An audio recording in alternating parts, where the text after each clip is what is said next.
Hello students, I am Anurag Srivastav and we meet again for our discussion on business statistics and analytics, an important subject in the MBA first semester. And in this subject we are right now discussing about unit 2, and in unit 2 we are talking about index numbers. Last few sessions on index numbers, this current is the third session on index number. So, we have already gone through the introduction to indices as well as some of the formulae that we will be using for constructing indices. तो कई सारे फॉर्मूले हम लोगों ने देखे हैं index numbers के कॉन्स्ट्रक्शन के लिए. देयर आर सेवरल फॉर्मूले डिवाइडेड इनटू वेरियस कैटेगरीज. लेकिन अगर इतने सारे फॉर्मूले हैं तो कौन सा फॉर्मूला ज़्यादा इम्पॉर्टेंट है, कौन सा फॉर्मूला उतना इम्पॉर्टेंट नहीं है, कुछ तो इसके बारे में हम लोगों ने डिस्कशन किया था. लेकिन ये पता कैसे चलेगा कि कौन सा फॉर्मूला कितना अच्छा है या ज़्यादा अच्छा नहीं है. तो कई सारे हमारे पास टेस्ट्स हैं. We need to test the adequacy of an index number formula. How adequate a particular index number formula is or isn't, है या नहीं है, कितना अच्छा है या क्या कमी है, कहाँ पर अच्छाई है उसके अंदर, कहाँ पर उसके अंदर कमी है, ये जानना हमारे लिए ज़रूरी हो जाता है. तो आज के सेशन में हम लोग बात करेंगे about the tests, several test for adequacy of index number फॉर्मूले. और साथ ही साथ एक चीज़ और देखेंगे, ये भी देखेंगे कि क्या यूजेस हैं, कैसे कैसे यूज़ किए जाते हैं. ये चीज़ें देखने के बाद फिर अगले सेशन में we will be talking about the numericals on indices. क्योंकि ये सारी चीज़ें एक बार बैकग्राउंड ख़त्म हो जाएगा तो फिर हम हर तरह के न्यूमेरिकल्स देख सकते हैं. So now coming to the tests for adequacy of index number formulae. If we talk about the index number formulae, हम लोगों ने कितने फॉर्मूले अभी तक देखे हैं? हम लोगों ने एक देखा था सिंपल एग्रीगेटिव मेथड, दूसरा देखा था simple average of relatives method. ये दो मेथड्स थे जो कि अनवेटेड इंडिसेस थे. फिर हम लोगों ने देखे थे कुछ वेटेड इंडिसेस देखे थे, जिसमें जो फॉर्मूले हम लोगों ने देखे थे, एक लास्पेयर्स फार्मूला देखा था, पाशेज फार्मूला देखा था, ड्रॉबिश बाउली फार्मूला देखा था, उसके बाद फिशर्स फार्मूला देखा था, Marshall Edgeworth formula, Walsh and Kelly. तो ये सारे फार्मूले जो हैं, इसका मतलब कितने फार्मूले हो गए? एक अनवेटेड में 2 फार्मूले हो गए और वेटेड में 7 फार्मूले हो गए. 7 डिफरेंट फार्मूले वी हैव फॉर कैलकुलेटिंग और कॉन्स्ट्रक्टिंग इंडेक्स नंबर्स. तो अब इन 4 टेस्ट्स के बेसिस पर हम ये पता करेंगे कि कौन सा फार्मूला कितना अच्छा है. 4 टेस्ट क्या क्या हैं? The unit test, the time reversal test, the factor reversal test and the circular test. तो ये चारों टेस्ट, इन टेस्ट्स के थ्रू हम सारे फार्मूलों को पास करेंगे. Each and every formula has to go through these tests and then we will find out which formula fulfills or satisfies which test or which test is it failing, कौन सा test वो fail कर रहा है. तो एक एक करके इन टेस्ट को हम लोग समझ लें. पहला है यूनिट टेस्ट. यूनिट, हाँ, ये यूनिट टेस्ट, ये वो वाला यूनिट टेस्ट नहीं है जो हर यूनिट के ख़त्म करने पे आता है एग्ज़ाम में या क्लास में. एक यूनिट की पढ़ाई ख़त्म हुई और उसके बाद एक टेस्ट ले लिया गया. This is not that unit test. यहाँ पर यूनिट की बात करें, जब हम इंडिसेस की बात कर रहे हैं तो हम क्या कहेंगे? इंडिसेस में जब हम प्राइसेस को कंपेयर कर रहे हैं या हम क्वांटिटीज़ को कंपेयर कर रहे हैं तो प्राइस किस यूनिट में है, क्वांटिटी की यूनिट क्या है, ये हम जानना चाहते हैं.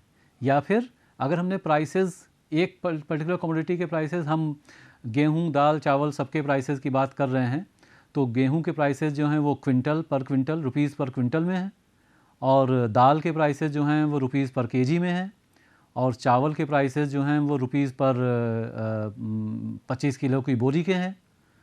तो कंपेयर ये हर सबकी, इसका मतलब है जो यूनिट है वो अलग हो गई. या फिर हमने ऐसे मान लिए, अगर ऐसे कहते हैं कि किसी एक कमोडिटी के प्राइसेस रुपीज़ में है, किसी दूसरी कमोडिटी के प्राइसेस डॉलर्स में है, किसी एक यूनिट कमोडिटी के प्राइसेस जो हैं वो इंडियन करेंसी में है, किसी के पाकिस्तानी करेंसी में है. तो फिर ये अलग अलग केसेस में हमारे जो आंसर्स होंगे वो अलग अलग हो जाएंगे. तो यूनिट टेस्ट का मतलब क्या है? This test requires that the formula for the construction of index number should be such which is not affected by the unit in which the prices or quantities have been quoted. Obvious सी बात है कि जब हम indices calculate करेंगे तो हमारा headache इस चीज़ का नहीं होना चाहिए कि भाई यूनिट क्या ली गई है, क्विंटल है, किलो है, ग्राम ग्राम है, किलोग्राम है, क्या है, यूनिट क्या है. यूनिट चेंज हो गई तो वैल्यू ही चेंज हो गई. ये चीज़ सही नहीं है, ऐसा नहीं होना चाहिए. We expect from a particular index number formula that whatever be the unit in which the prices और quantity have been quoted, the value of the index should not change. The value of the index should not change. So, if the value of the index is not changing, that means the index number formula is fulfilling the unit test. If the value changes when the units are changed, that means that particular formula is not satisfying the unit test. So, this test is satisfied by all the formulae that we have discussed. जो अभी हमने नाम लिए थे पिछले session में, जो हम लोगों ने डिस्कस किए थे, सारे फॉर्मूले जो हैं वो यूनिट टेस्ट को फुलफिल करते हैं, but except for the first formula that we had seen, the simple unweighted aggregative index formula. जो सबसे बेसिक फार्मूला हमने देखा था उसको छोड़ करके बाकी सारे फार्मूले, तो जो सिंपल एग्रीगेटिव मेथड है वो यूनिट टेस्ट को फुलफिल नहीं करता है, क्योंकि वहाँ पर हम प्राइसेस को सीधे सीधे जोड़ दे रहे हैं. प्राइसेस को सीधे सीधे जोड़ रहे हैं तो प्राइसेस अगर क्विंटल में हैं तो कुछ अलग वैल्यू आ जाएगी, और प्राइसेस अगर किलोग्राम में हैं तो कुछ अलग वैल्यू आ जाएंगी. मतलब ये है कि जब हमने चेंज किया प्राइसेस को, और अलग अलग कमोडिटीज़ के लिए प्राइसेस अगर यूनिट चेंज कर दी तो फिर अलग अलग वैल्यूज़ आ जाएगी. ये भी नहीं होना चाहिए. आइडियली तो हमें यूनिट सेम यूज़ करनी ही चाहिए, लेकिन एक्सपेक्टेड हम ये एक्सपेक्टेशन ये रखते हैं फॉर्मूले से कि यूनिट चेंज भी हो गई तो भी कुछ अलग वैल्यू ना आए, और वो चीज़ बाकी सारे फॉर्मूले से फुलफ़िल हो जाती है. Simple average of relatives method में क्योंकि एक एक कमोडिटी के लिए हम इंडेक्स अलग कैलकुलेट कर रहे हैं और सारे इंडिसेस का एवरेज निकाल रहे हैं, इसलिए हर कमोडिटी का प्राइस चाहे किसी भी यूनिट में हो उससे कोई फ़र्क नहीं पड़ेगा. तो यूनिट टेस्ट का सिंपल मतलब ये है, it is an important test. Time reversal test ये भी एक इम्पॉर्टेंट आस्पेक्ट है इंडिसेस का, और सिंपल इसका मतलब भी काफ़ी आसान है. टाइम को हमने रिवर्स कर दिया. ये जो टेस्ट है ये फिशर ने ही प्रपोज किया था. फिशर ने, जिन्होंने जो एक इंडेक्स नंबर का फार्मूला भी दिया है जो कि लास्पेयर और पार्शेस फार्मूले के ज्योमेट्रिक मीन के ऊपर बेस्ड है, तो उन्होंने ये कहा कि टाइम रिवर्सल टेस्ट क्या है. If the formula for calculating an index number is such that it will give the same ratio between one point of comparison and the other, no matter which of the two is taken as base, it satisfies the time reversal test. मतलब इसका क्या हुआ? मतलब simple है, हमने time reverse कर दिया. हमने पहले कंपेयर किया प्राइसेस को, हमने पहले कंपेयर किया 2020 के प्राइसेस को 2010 के प्राइसेस से. हमने कंपेयर किया 2020 के प्राइसेस को 2010 के प्राइसेस से, और हमें ये पता चला कि 2020 के प्राइसेस जो हैं वो 2010 के मुकाबले डबल हो गए हैं. तो इफ़ वी से दैट 2020 के प्राइसेस और 2010 के प्राइसेस को अगर हम कंपेयर कर रहे हैं तो बेस ईयर जो है वो है 2010. बेस इज़ 2010 और करंट जो है, करंट ईयर जो है वो है सपोज 2020. Current year is 2020. तो अब इनको हम कंपेयर कर रहे हैं, तो करंट को बेस से कंपेयर कर रहे हैं. Current is year 1, this is year 1 and this is year 0. तो P01 का मतलब क्या हो गया? ईयर 1 ईयर 2020 को ईयर 0 से कंपेयर किया जा रहा है, ईयर 2010 से कंपेयर किया जा रहा है, और हमें मिला क्या? वैल्यू अगर P01 की मिल रही है से डबल हो जा रहा है, पता चल रहा है कि डबल हो जा रहे हैं प्राइसेस, तो वैल्यू 2 आ रही है. Value is 2, that means the prices have doubled. तो सिंपल मतलब ये है कि अगर हम अब बेस ईयर और करंट ईयर को इंटरचेंज कर दें, अगर हम बेस ईयर और करंट ईयर को इंटरचेंज कर दें, करंट ईयर अगर हो जाए 2010 और बेस ईयर हो जाए 2020, तो अगर ऐसा इंटरचेंज किया जा रहा है तो अब क्या होगा, 2020 के प्राइसेस 2010 के प्राइसेस से डबल हैं, तो सिंपल मतलब है कि 2010 के प्राइसेस जो 2020 के प्राइसेस के हैं उसके मुकाबले आधे हैं।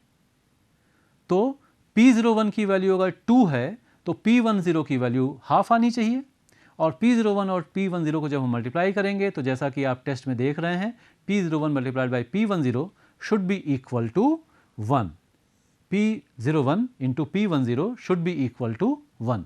तो ये हमको मिलना चाहिए। अब ये तो लगता है कि ये तो नेचुरल है, ऐसा तो होना ही चाहिए, लेकिन सारे फॉर्मूले इस टेस्ट को फुलफिल नहीं करते हैं। कुछ ही फॉर्मूले ऐसे हैं जो इस टेस्ट को सेटिस्फाई करते हैं। क्यों?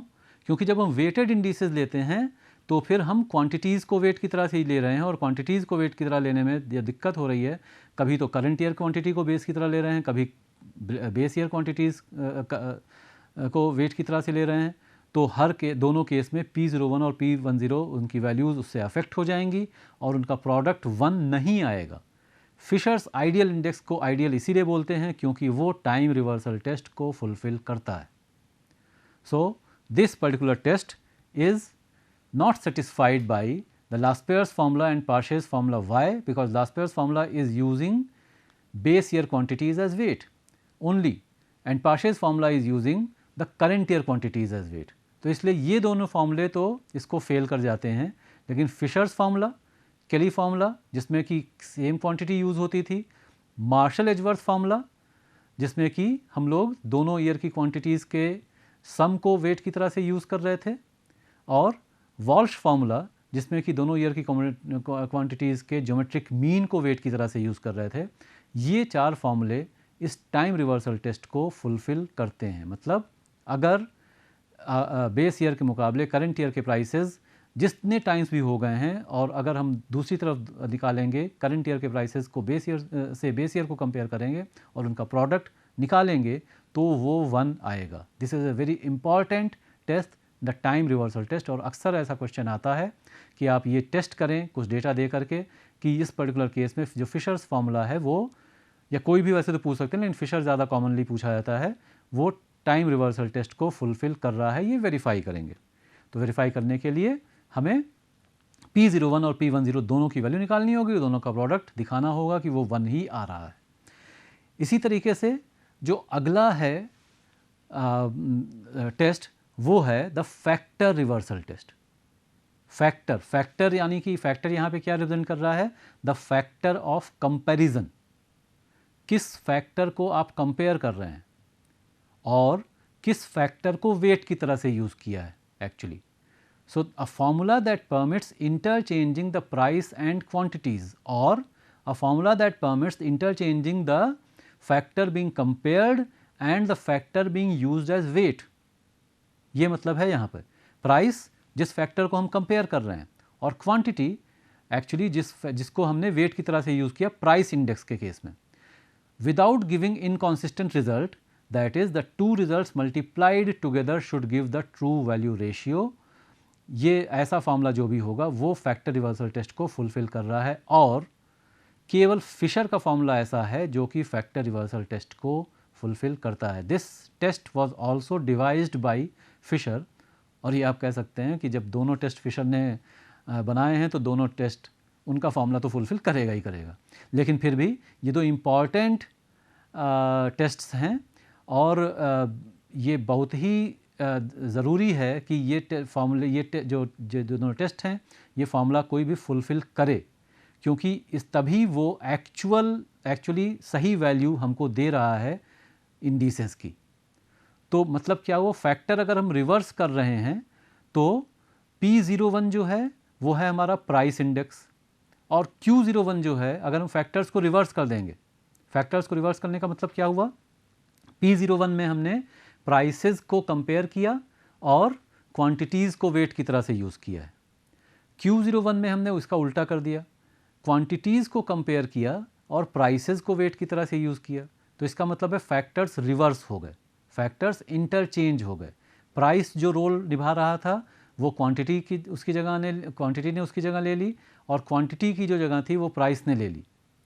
तो जब फैक्टर रिवर्स हुआ तो प्राइस, पहले जो हम प्राइस इंडेक्स में अगर हमने फैक्टर्स रिवर्स किए तो क्वांटिटी इंडेक्स बन गया। ऑब्वियस सी बात है, अगर हम किसी चीज़ के प्राइस को और उसकी क्वांटिटी को मल्टीप्लाई करेंगे तो हमें उसकी वैल्यू मिलेगी। हमें मालूम है कि आलू 20 रुपये नहीं, अभी तो महंगे हैं वैसे, तो आलू 20 रुपये किलो है और हमने 2 किलो आलू ख़रीदा है, तो प्राइस और क्वांटिटी को मल्टीप्लाई करेंगे तो फिर वैल्यू मिल जाएगी। तो 20 इंटू 2 40 रुपये के आलू खरीद लिए, 40 रुपये की कोई भी चीज़ खरीद ली, दैट इज़ द वैल्यू। तो इसी तरह से जब इंडेक्स की बात हो रही है तो प्राइस इंडेक्स जो है और क्वांटिटी इंडेक्स जो है, इन दोनों को जब हम मल्टीप्लाई करेंगे तो हमको वैल्यू इंडेक्स मिलनी चाहिए। This is the factor reversal test. इसके बाद जो टेस्ट है वो है हमारा circular test, the circular test. This is again a very important test, लेकिन ये भी ऐसा टेस्ट है जो कि लॉजिकल लगता है, but it is not may be fulfilled by all the indices. Suppose an index number is constructed for the year 2019 with the base of 2018 and another index number is constructed for the year 2018 on the base of 2017. Then it should be possible for us to directly get the index for 2019 on the base of 2017. मतलब क्या है, केवल इतना कहा जा रहा है कि दो अलग अलग सालों को कंपेयर किया, तीन कोई भी साल ले लें, हम ले लें अगर से सपोज 0, ईयर 0, ईयर 1 और ईयर 2। हमने ईयर 1 के प्राइसेस ईयर 0 के मुकाबले में क्या हैं ये कंपेयर कर लिया। इसी तरीके से हमने ईयर 2 के प्राइसेस ईयर 1 के मुकाबले क्या हैं ये कंपेयर कर लिया। और कंपेयर करने का मतलब क्या है, हमने इंडेक्स निकाल लिया, हमने निकाला, कंप्यूट किया, P01 कंप्यूट कर लिया और P02 कंप्यूट कर लिया। P01 की वैल्यू मिल गई, P02 की भी वैल्यू मिल गई। तो जब हमने 1 को 0 से कंपेयर किया तो हमें जो मिला वो मिला P01, चाहे फॉर्मूला कोई भी हो। हमने जब 2 को 1 से कंपेयर किया तो हमें वैल्यू मिली P12 की, again any formula can be used. अब हम एक्चुअली क्या चाहते हैं, ये दोनों वैल्यूज़ तो हमको मिल गई, अब हम लेकिन चाहते हैं कि हम डायरेक्टली पता कर लें कि ईयर 2 के प्राइसेस ईयर 0 के मुकाबले किस पोजीशन पर हैं। यानी कि हम ईयर 2 को डायरेक्टली ईयर 0 से कंपेयर करना चाहते हैं, बिना उसको एक्चुअली सारे कैलकुलेशंस की, जो कैलकुलेशंस हमने किए हैं उसी के बेसिस पर।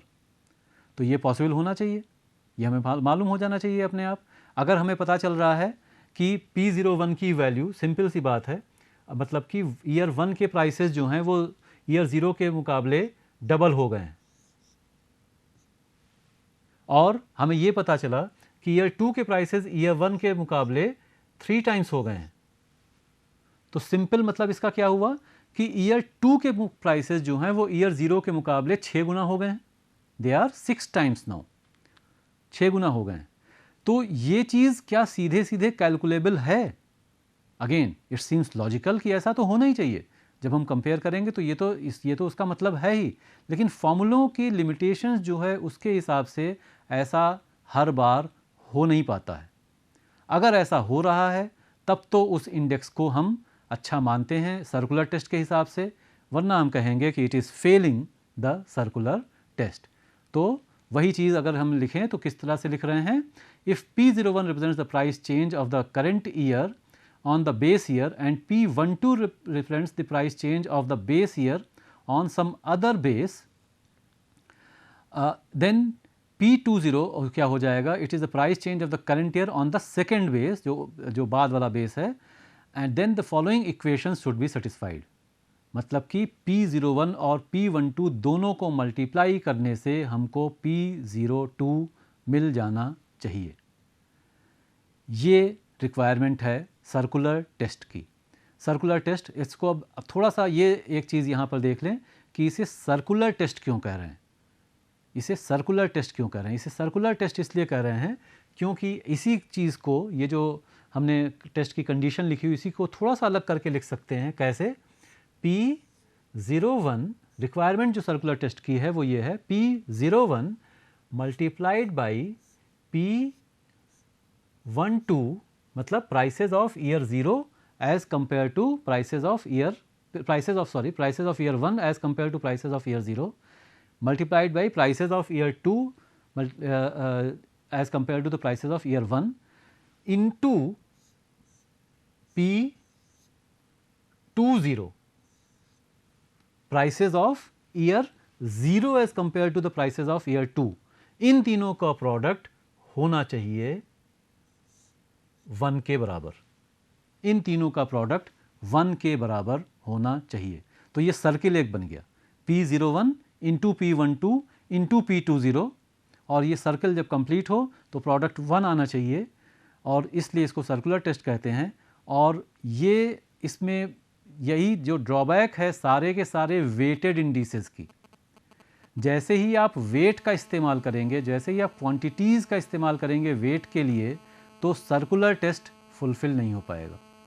तो इसका मतलब है कि सर्कुलर टेस्ट जो है वो केवल जो दो अनवेटेड इंडिसेस हैं हमारे, जो सिंपल एग्रीगेटिव मेथड है और simple average of relatives method है, केवल यही दो फॉर्मूले हैं ऐसे जो कि सर्कुलर टेस्ट को सेटिस्फाई करते हैं। बाकी जितने भी वेटेड इंडिसेस हैं वो कोई भी सर्कुलर टेस्ट को सेटिस्फाई नहीं करते हैं। तो ये एक इम्पॉर्टेंट टेस्ट, ये भी आप ध्यान रखेंगे। अब 4 टेस्ट तो हम लोगों ने देख लिए, लेकिन इन चारों टेस्ट के बेसिस पर समझ में हमें क्या आता है, अगर आपने ध्यान दिया हो या पीछे जा कर के आप देख सकते हैं कि it is worth noting as it is mentioned here that the Fisher's index number formula is the only one that satisfies maximum number of tests 3 of the 4 tests। Fisher's formula ऐसा है जो कि फुलफ़िल करता है unit test को, जो कि satisfy करता है टाइम रिवर्सल टेस्ट को भी, और फैक्टर रिवर्सल टेस्ट को भी सेटिस्फाई करता है। केवल सर्कुलर टेस्ट ऐसा है जिसको कि फिशर्स आइडियल इंडेक्स सेटिस्फाई नहीं करता है। तो इसीलिए सबसे अच्छा फार्मूला, सबसे पॉपुलर फार्मूला यही माना जाता है। That is why this particular formula is known as the Fisher's ideal index. आदर्श है ये एक आदर्श फार्मूला है। कई सारे फार्मूले हैं, हर फार्मूले से अलग अलग वैल्यू मिल रही है, तो अलग अलग वैल्यू मिल रही है तो सबसे अच्छा किसको माना जाए? फिशर के फार्मूले को आइडियल हम मानते हैं, and it is the most popular method for constructing the index numbers। तो जितने भी, और इसीलिए सबसे ज़्यादा बार क्वेश्चंस भी, न्यूमेरिकल्स भी फिशर के फॉर्मूले के ऊपर ही पूछे गए हैं। और ये जो टेस्ट हैं, इन चारों टेस्ट्स में से भी टाइम रिवर्सल टेस्ट और फैक्टर रिवर्सल टेस्ट सबसे इम्पॉर्टेंट हैं, और इन दोनों के ऊपर भी न्यूमेरिकल्स एग्ज़ाम में आने के चांसेस ज़्यादा हैं। इंडिसेस वैसे एक ऐसा टॉपिक है जो कि न्यूमेरिकल्स के पर्सपेक्टिव से बहुत ज़्यादा पॉपुलर नहीं है एग्ज़ामिनर्स में, लेकिन फिर भी हर दूसरे तीसरे साल कुछ ना कुछ क्वेश्चन इस पे आ जाता है। और अभी तक जो भी क्वेश्चंस आए हैं वो लास्पेयर्स फार्मूले पे आए हैं, पार्शेस फार्मूले पे आए हैं। ये दोनों फार्मूले इसलिए इम्पॉर्टेंट हैं क्योंकि इन दोनों के ऊपर ही फिशर्स फार्मूला बेस्ड है। मार्शल एजवर्थ आया है, फिशर्स फार्मूला आया है, और इसके अलावा टाइम रिवर्सल टेस्ट के बारे में भी पूछा गया है, और कुछ कॉम्प्लिकेशंस भी डाल देते हैं, वो चीज़ें हम लोग देखेंगे, समझेंगे। Uses of index numbers, this is again an important thing. ये चीज़ हमेशा, कोई भी टॉपिक आप जो पढ़ रहे हैं, एटलीस्ट बिजनेस स्टैटिस्टिक्स में जो भी कुछ आप पढ़ रहे हैं, तो उसका बिजनेस में क्या रोल होगा ये बहुत ज़रूरी है समझना। तो इसलिए यूजेस कहाँ पर होंगे? Help in studying trends. Index numbers जो हैं वो ट्रेंड को बताने में, ट्रेंड एनालिसिस एक्चुअली ये नहीं, ट्रेंड एनालिसिस के लिए हम टाइम सीरीज़ का यूज़ करते हैं, लेकिन फिर भी हमें ट्रेंड पता चलता है जब इंडिसेस हम कैलकुलेट करते हैं। Inflation index is a very important index. तो इन्फ्लेशन इंडेक्स से हमको पता चलेगा कि ट्रेंड किस तरह का जा रहा है। इन्फ्लेशन से पता चलेगा कि प्राइसेस कितनी तेज़ी से बढ़ रहे हैं या कभी कभी अगर घट रहे हैं तो क्या क्यों घट रहे हैं, क्या हो रहा है। तो वो ट्रेंड हम आइडेंटिफाई करेंगे और उसका रीज़न हम समझने की कोशिश कर सकते हैं। कभी बिल्कुल से अगर इन्फ्लेशन कम हो गया, इन्फ्लेशन एक ऐसी चीज़ है जो कि बहुत कम भी अच्छी नहीं है। अ पर्टिकुलर रेट ऑफ इन्फ्लेशन से 3 to 4% is important, is necessary for a developing economy. उससे ज़्यादा नहीं होना चाहिए, उससे कम भी नहीं होना चाहिए, क्योंकि फिर चीज़ें अगर सस्ती हो रही हैं तो इसका मतलब है कि लोगों की इनकम भी एडवर्सली अफेक्ट होगी। तो a particular rate of index, actually a moderate rate of index is a sign of growing economy, developing economy. तो वो चीज़ हो रही है या नहीं हो रही है, ये पता चलेगा इन्फ्लेशन इंडेक्स जब हम कैलकुलेट करेंगे उससे। It helps therefore in policy formulation. जब आपने एक बार ट्रेंड पता कर लिया तो गवर्नमेंट लेवल पर हो या बिजनेस लेवल पर भी हो, कोई भी पॉलिसी बनानी है तो वो पॉलिसी फॉर्मुलेशन में भी मदद मिलती है विद द इंडेक्स नंबर्स। तो क्या कॉस्ट ऑफ लिविंग इंडेक्स कैसी है वो जानना है, या फिर इन्फ्लेशन इंडेक्स को देखना है। इन्फ्लेशन इंडेक्स देख रहे हैं और उसमें बहुत तेज़, बहुत ऊपर जा रहा है अगर इन्फ्लेशन, तो फिर पॉलिसी हमें बनानी पड़ेगी। आप देखते हैं कि रिज़र्व बैंक से रिलेटेड जो मॉनेटरी रेट्स जो होते हैं, फिस्कल रेट्स जो होते हैं, वो सारी चीज़ें हमेशा ये सब इन चीज़ों पे डिपेंड करती हैं। मार्केट कंडीशन कैसी है और इन चीज़ों पे डिपेंड करती है। तो पॉलिसी बनाई जाती है on the basis of indices only. They help in measuring the purchasing power of money. आज से 20-25 साल पहले जिस तरह से हम लोग मेज़र करते थे एक्चुअली, या इकोनॉमीज़ को कंपेयर करते थे, उसमें और अभी में थोड़ा सा डिफरेंस आ गया है। पहले हम जो करेंसीज़ की वैल्यू होती थी उसको ज़्यादा ज़ोर उस पे देते थे, लेकिन अब करेंसीज़ की जो परचेजिंग पावर है उस पे ज़्यादा ज़ोर दिया जाता है। और इसीलिए ये पता चलता है कि maybe Indian economy is stronger than it actually seems. क्योंकि अगर रुपए की वैल्यू डॉलर के मुकाबले काफ़ी कम है, उसके बावजूद इंडिया में एटलीस्ट ₹1 जितना खरीद सकता है, मे बी उतना यूएस में उतना $1 खरीद पाता है कि नहीं पाता, ये भी हमें देखना पड़ेगा। तो वो है purchasing power of money. Then it helps in deflating various values. हम जब ये जानना चाह रहे हैं कि प्राइसेस बढ़ रहे हैं, हम प्राइसेस बढ़ रहे हैं ये जानना चाह रहे हैं, और इनकम बढ़ रहा है कि नहीं बढ़ रहा है अकॉर्डिंगली ये जानना चाह रहे हैं। तो अगर इनकम रेट्स जो हैं, इनकम लेवल्स जो हैं, वो सपोज़ बेस ईयर के मुकाबले 3 गुने हो गए हैं और प्राइसेस जो हैं वो बेस ईयर के मुकाबले 2 गुने हो गए हैं, तो फिर हमें ये मालूम है कि एक्चुअली इनकम जो है वो ट्रिपल नहीं हुई है, ट्रिपल नहीं हुई है, लेकिन उससे कम इंक्रीज़ हुआ है।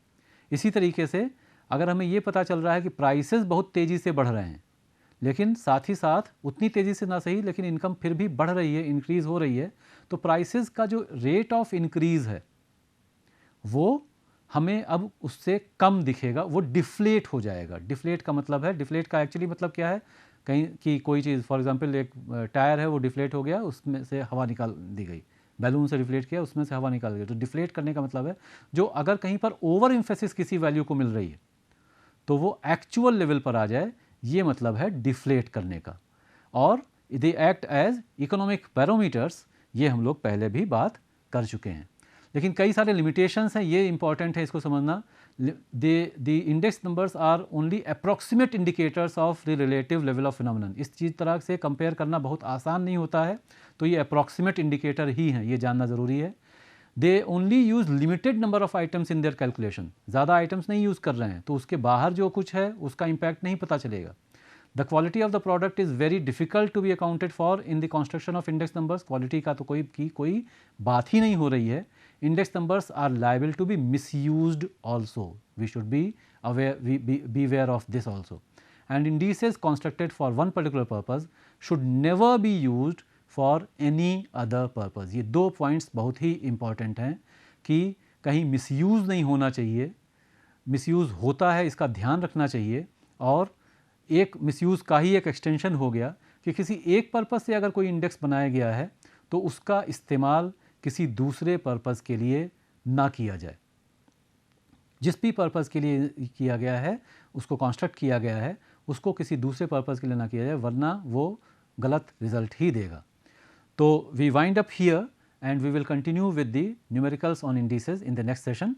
Thank you.